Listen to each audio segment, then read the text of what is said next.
Good morning friends. आज हम unit 3 का रिंग चैप्टर का लेक्चर नंबर 5 स्टार्ट कर रहे हैं। अभी तक हमने लेक्चर नंबर 4 में एक थ्योरम की थी। थ्योरम थी यदि एक आर जो है एक शून्य भाजक रहित वलय होगी if and only if R में कैंसिलेशन लॉ होल्ड्स होते हो, कैंसिलेशन लॉ उसमें सत्य होते हो। अगली थ्योरम देखते हैं हम कि सिद्ध कीजिए प्रत्येक क्षेत्र एक पूर्णांकीय प्रांत है परंतु इसका जो विलोम है वो आवश्यक नहीं है कि सत्य हो। Proof that every field is an integral domain. प्रत्येक क्षेत्र एक पूर्णांकीय प्रांत होगा। Every field is an integral domain but it is not necessary that it converts is true. But परंतु यह आवश्यक नहीं है, सत्य नहीं है, यह आवश्यक नहीं है कि इसका जो विलोम है वो सत्य हो। इसके लिए इसके प्रूफ में हम सबसे पहले देखते हैं कि क्षेत्र किसे कहते हैं और पूर्णांकीय प्रांत किसे कहते हैं, यानी what is the field and what is the integral domain. तो हम देखते हैं कि ये रफ फॉर्म में देखते हैं ये चीज क्या है। सबसे पहले देखते हैं हम पूर्णांकीय प्रांत। पूर्णांकीय प्रांत यानी इंटीग्रल डोमेन। उसकी डेफिनेशन में क्या क्या होता है कि जो एक आर है, आर जो एक रिंग है वो पूर्णांकीय प्रांत होगी, यानी इंटीग्रल डोमेन कब होगी। सबसे पहले उसमें 3 कंडीशन फॉलो होनी चाहिए। पहली कंडीशन है आर जो है एक क्रमबद्ध में वलय हो। आर क्रमबद्ध में वलय यानी कि कम्यूटेटिव रिंग हो। सेकेंड प्रॉपर्टी है आर जो है इकाई सहित वलय, यानी कि R is ring with unity होनी चाहिए। थर्ड प्रॉपर्टी है कि आर जो है एक शून्य भाजक रहित वलय होनी चाहिए, यानी रिंग विदाउट जीरो डिवाइजर। यानी कोई भी जो रिंग है आर, वलय आर पूर्णांकीय प्रांत यानी इंटीग्रल डोमेन कहलाएगी यदि आर में ये 3 कंडीशंस फॉलो होती हो। First one is R is a commutative ring, यानी आर एक क्रमबद्ध में वलय होनी चाहिए। Second one ring with unity, यानी आर जो है एक इकाई सहित वलय होनी चाहिए। और थर्ड है कि R is a ring without zero divisor, R जो है शून्य भाजक रहित वलय होनी चाहिए। ठीक है, अब हम देखते हैं क्षेत्र की क्या डेफिनेशन है। क्षेत्र पे देखते हैं कि क्षेत्र में भी कोई जो वलय आर है वो क्षेत्र कहलाएगी, यानी फील्ड कहलाएगी यदि उसमें भी 3 प्रॉपर्टी फॉलो होती हो। पहली प्रॉपर्टी जो इंटीग्रल डोमेन में थी, सेम प्रॉपर्टी कि आर एक क्रमबद्ध में वलय होनी चाहिए, यानी R is a commutative ring. And second property वो भी सेम बिल्कुल, जो आर है इकाई सहित वलय होनी चाहिए, यानी R is a ring with unity. जो डिफरेंस है क्षेत्र और पूर्णांकीय प्रांत में, यानी फील्ड और इंटीग्रल डोमेन में जो डिफरेंस है वो इस थर्ड प्रॉपर्टी के अकॉर्डिंग होता है। कि पूर्णांकीय प्रांत इंटीग्रल डोमेन में जो थर्ड प्रॉपर्टी वो कहती है आर जो है रिंग विदाउट जीरो डिवाइजर होनी चाहिए। जबकि फील्ड में क्या है कि जो आर के प्रत्येक शून्येतर अवयव, आर के प्रत्येक शून्येतर अवयव, प्रत्येक शून्येतर अवयव का गुणात्मक प्रतिलोम आर में विद्यमान होना चाहिए। प्रतिलोम आर में विद्यमान होना चाहिए।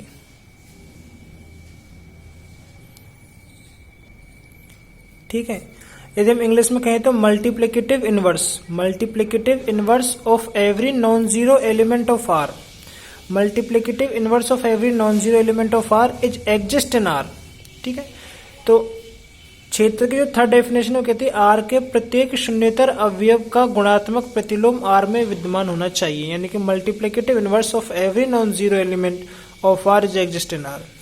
अब हम अपनी थ्योरम पे आते हैं। थ्योरम कहते हैं कि जो प्रत्येक क्षेत्र है वो पूर्णांकीय प्रांत होगा। जो प्रत्येक क्षेत्र है वो पूर्णांकीय प्रांत होगा परंतु जो इसका विलोम है वो सत्य नहीं है। तो इसके लिए सिद्ध करने के लिए सबसे पहले मानते हैं कि हम कोई भी क्षेत्र उठाते हैं उसे पूर्णांकीय प्रांत प्रूफ करते हैं। तो इसके लिए क्या करते हैं हम प्रूफ में, लेट माना are comma plus comma dot एक क्षेत्र है। ठीक है, जो थ्योरम का फर्स्ट पार्ट है तो हमें उससे क्या सिद्ध करना है, क्षेत्र को पूर्णांकीय प्रांत, यानी हम आर को एज ए फील्ड मानेंगे और प्रूफ करेंगे कि आर एक इंटीग्रल डोमेन है। Let R comma plus comma dot is a field. ठीक है, तो हमें सिद्ध करना है,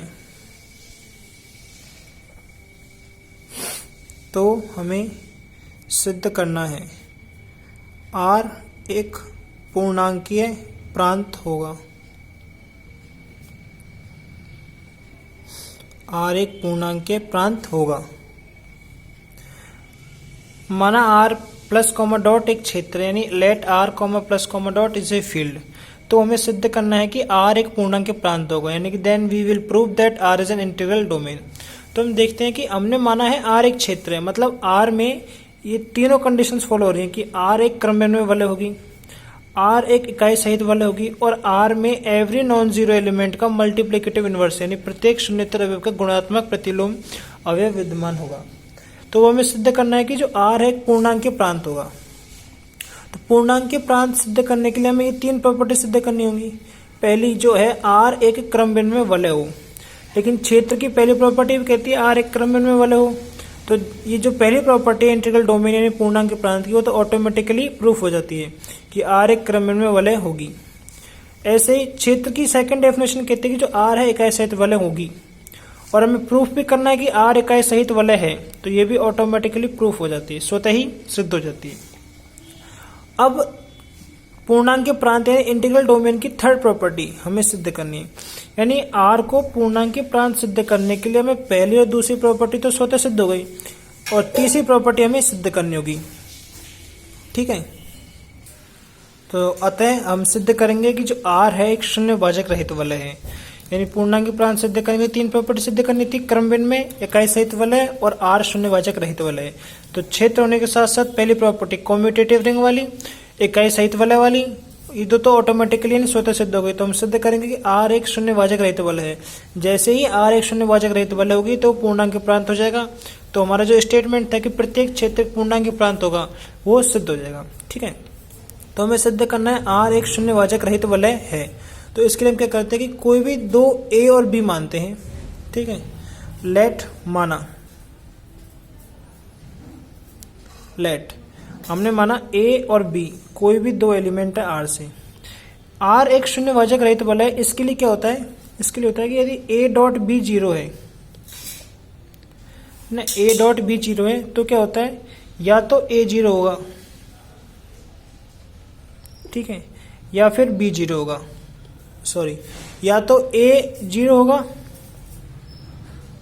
या फिर B 0 होगा। ठीक है, तो हम क्या करेंगे, पहले हम मानेंगे कि A is not equal to 0 और ये वाला 0 है, तो हम सिद्ध करेंगे ये तो 0 नहीं है और ये 0 है, तो सिर्फ B को 0 होना पड़ेगा। ठीक है, फिर हम देखेंगे कि यदि हम B को नॉट इक्वल टू 0 लेते हैं और इसको 0 लेते हैं तो ये इसको 0 प्रूफ होना पड़ेगा। तो दोनों को मिलाकर हम कह सकते हैं कि यदि A dot B equal to 0 है तो या तो ये 0 होगा या फिर ये 0 होगा, मतलब दोनों में से किसी न किसी एक को 0 होना पड़ेगा। ठीक है, तो हम मानते हैं सच दैट इस प्रकार है कि A तो नॉट इक्वल टू 0, ठीक है, A is not equal to 0 and A dot B 0 है। ठीक है, A डॉट B 0 है। तो अब हमें सिद्ध करना है कि B इक्वल टू 0, यदि B इक्वल टू 0 आ जाता है तो ये वलय एक शून्यभाजक रहित वलय हो जाती है। ठीक है, तो A डॉट B में हम लेफ्ट साइड में दोनों तरफ A इनवर्स ऑपरेट कराते हैं।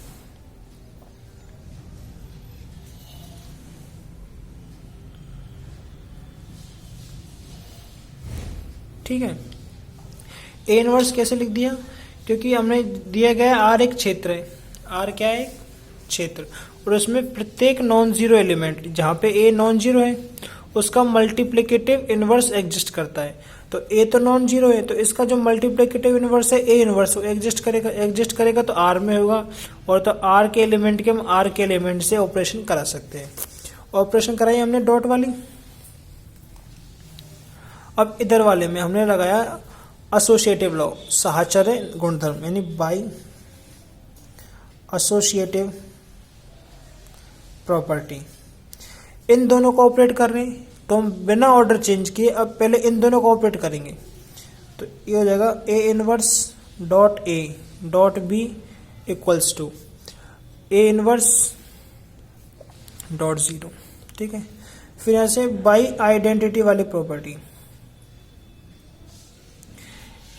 एलिमेंट्स और उसका इनवर्स, तो मिलकर क्या हो जाता है आइडेंटिटी, और ये मल्टीप्लिकेशन प्रॉपर्टी है, मल्टीप्लिकेशन ऑपरेशन है तो उसकी आइडेंटिटी होती है 1, 1 डॉट बी बराबर ए इनवर्स डॉट 0। यहाँ आइडेंटिटी और कोई भी एलिमेंट तो वो एलिमेंट खुद आ जाता है, ठीक है।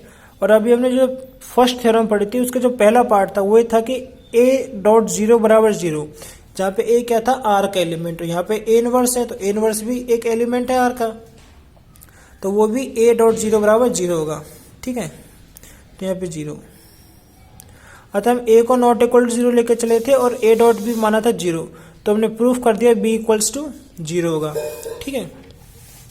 अगला, तो इसी प्रकार हम सिद्ध कर सकते हैं, इसी प्रकार सिमिलरली, ठीक है, हम मानेंगे कि b is not equal to 0 है एंड a डॉट भी 0 है। तो हमको प्रूफ करना होगा कि जो है वो हम प्रूफ कर देंगे a इक्वल टू 0 होगा, ठीक है। अब हम दोनों को कंबाइन करके लिखें, so if a dot b यदि 0 है तो या तो a 0 होगा या b 0 होगा, यानी कि आइदर a इक्वल टू 0 और b इक्वल टू 0, ठीक है। तो यहाँ से प्रूफ होता है जो r है प्लस कॉमा डॉट एक शून्य भाजक रहित वलय हो गई, यानी कि जो ये r plus comma dot is a ring without 0 divisor, ठीक है। अब ये पहले जब क्षेत्र थी तो कॉम्यूटेटिव थी, इकाई सहित वलय थी, और हमने रिंग विदाउट 0 डिवाइजर प्रूफ कर दिया। तो हम कह सकते हैं जो r comma plus comma dot एक पूर्णांकीय प्रांत होगा, क्योंकि पूर्णांकीय प्रांत की तीनों डेफिनेशन से तीनों प्रॉपर्टी को सेटिस्फाई करता है, तो एक पूर्णांकीय प्रांत होगा, यानी कि जो r plus comma dot is an integral domain होगा, ठीक है। तो हमने एक थ्योरम तो सिद्ध कर दी एक तरफ से कि इस प्रत्येक क्षेत्र प्रत्येक पूर्णांकीय प्रांत होता है, परंतु हमें इसका विलोम है वो हमेशा सत्य नहीं है, प्रूफ करना है। जब विलोम को हमें सत्य नहीं सिद्ध करना होता है तो हम क्या करते हैं कि एग्जाम्पल के थ्रू इसको गलत सिद्ध कर देते हैं। तो मानते हैं एक ऐसा, हम सिद्ध करते हैं विलोमतः। हम एक एग्जाम्पल ऐसा मानेंगे जो पूर्णांकीय प्रांत होगा परंतु वो फील्ड नहीं हो, ठीक है। तो हम एक पूर्णांकीय प्रांत का एग्जाम्पल मानते हैं। इस प्रमेय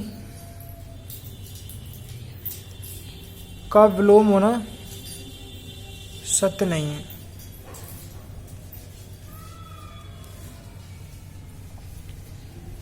विलोम सत्य होना आवश्यक नहीं है,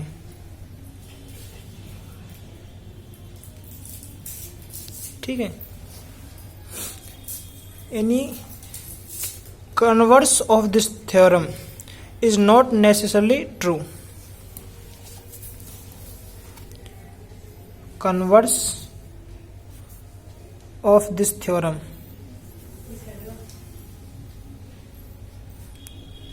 इज नॉट नेसेसरली ट्रू, ठीक है। तो इससे हम उदाहरण से सिद्ध करेंगे। We will proof it by example. तो हमने एग्जाम्पल के तौर पे माना z comma plus comma dot एक पूर्णांकीय प्रांत है, पूर्णांकीय प्रांत है, यानी कि z comma plus comma dot is an integral domain. अब हमने ये कह तो दिया इंटीग्रल डोमेन है, इसे हम या तो चेक कर लें इंटीग्रल डोमेन है या नहीं। तो चेक करने के लिए इंटीग्रल डोमेन में तीन डेफिनेशन, आर जो एक कम्यूटेटिव रिंग होनी चाहिए, क्रम में वलय, अब क्रम विनिमय वाले किसे कहते हैं कि जो सेट दिया हुआ है जेड वो सेकंड ऑपरेशन के साथ कॉम्यूटेटिव हो, यानी कि कोई भी दो एलिमेंट लेते हैं हम a comma b belongs to Z, तो a डॉट बी बराबर b डॉट a, ये सत्य होता है। a डॉट बी बराबर b डॉट, यानी multiplication of two integers is also commutative, ठीक है। उसके बाद r एक इकाई सहित वलय, यानी कि इकाई सहित वलय होनी चाहिए, यानी कि जो सेकंड ऑपरेशन की जो आइडेंटिटी है या सेकंड ऑपरेशन मल्टीप्लाई उसकी आइडेंटिटी होती है 1, वो भी जेड में एग्जिस्ट करती है। तो r एक रिंग विद यूनिटी है। उसके बाद है कि r जो है शून्यवाचक रहित वलय होनी चाहिए। शून्यवाचक रहित वलय का मतलब है कि a डॉट बी यदि 0 है तो या तो a 0 होगा या फिर b 0 होगा। ये बात ही हम जानते हैं कि यदि दो इंटीजर्स का मल्टीप्लाई 0 है या तो a 0 होगा या फिर b 0 होगा, किसी न किसी एक को तो 0 होना ही पड़ेगा, ये तभी पॉसिबल होगा, वरना ये ट्रू नहीं है। तो ये तीनों प्रॉपर्टी इस जेड प्लस कॉमा डॉट के लिए सेटिस्फाई होती हैं। तो Z comma plus comma dot एक इंटीग्रल डोमेन है, यानी पूर्णांक के प्रांत है। तो जेड होता क्या है 0 plus minus 1 plus minus 2 plus minus 3 and so on, ठीक है। अब हम सिद्ध करेंगे कि ये जो है क्षेत्र नहीं है जेड, लेकिन हमें जेड प्लस कॉमा डॉट क्षेत्र नहीं है। ये हमें सिद्ध करना है कि जेड प्लस कॉमा डॉट क्षेत्र नहीं है, क्योंकि जेड के किन्हीं भी दो अशून्य अवयव, जेड के दो अशून्य अवयव ऐसे हैं 1 और -1, इनके अलावा किसी भी अशून्य अवयव का गुणात्मक प्रतिलोम जेड में विद्यमान नहीं है। But Z comma plus comma dot is not field because there does not exist multiplicative inverse of any non zero element in Z except non zero element 1 and -1, क्योंकि यदि कोई भी एलिमेंट ए यदि जेड में है, ठीक है, तो उसका जो इनवर्स होता है वो होता है ए इनवर्स, वो होता है 1/a, मल्टीप्लिकेटिव इनवर्स 1/a होता है, ठीक है। तो वो जेड में तब भी होगा जब 1/a भी एक इंटीजर हो, ठीक है। लेकिन जब 1 का इनवर्स लेते हैं तो होता है 1/1 इक्वल्स टू 1, वो जेड में होता है। -1 का इनवर्स लेते हैं जो दोनों जीरो नहीं है, वो होता है 1/-1, वो भी जेड में होता है। लेकिन जैसे ही हम 2 जो कि जीरो नहीं है इसका इनवर्स लेते हैं, होता है 1/2 which is does not belongs to Z. तो प्रत्येक अशून्य अवयव यानी एवरी नॉन जीरो एलिमेंट का मल्टीप्लिकेटिव इनवर्स जेड में एग्जिस्ट नहीं करता। तो जो फील्ड है उसकी थर्ड प्रॉपर्टी को सेटिस्फाई नहीं करता। थर्ड प्रॉपर्टी थी कि फील्ड की जो आर के प्रत्येक अशून्यतर अवयव का गुणात्मक प्रतिलोम आर में विद्यमान होना चाहिए, यानी कि multiplicative inverse of every non zero element of R is exist in R, ठीक है। तो हमने सिद्ध कर दिया कि आर को क्षेत्र लेके चले थे और उसको इंटीग्रल डोमेन यानी पूर्णांक के प्रांत सिद्ध कर दिया, और उसके विलोम को असत्य सिद्ध करने के लिए हमने एक एग्जाम्पल दिया जेड, जो कि एक इंटीग्रल डोमेन तो है परंतु एक फील्ड नहीं है, ठीक है। तो इस प्रकार जो हमारी थ्योरम थी कि सिद्ध कीजिए प्रत्येक क्षेत्र एक पूर्णांक के प्रांत होगा परंतु इसका जो विलोम है वो आवश्यक नहीं, एक सत्य हो, ये प्रूफ होती है, ठीक है।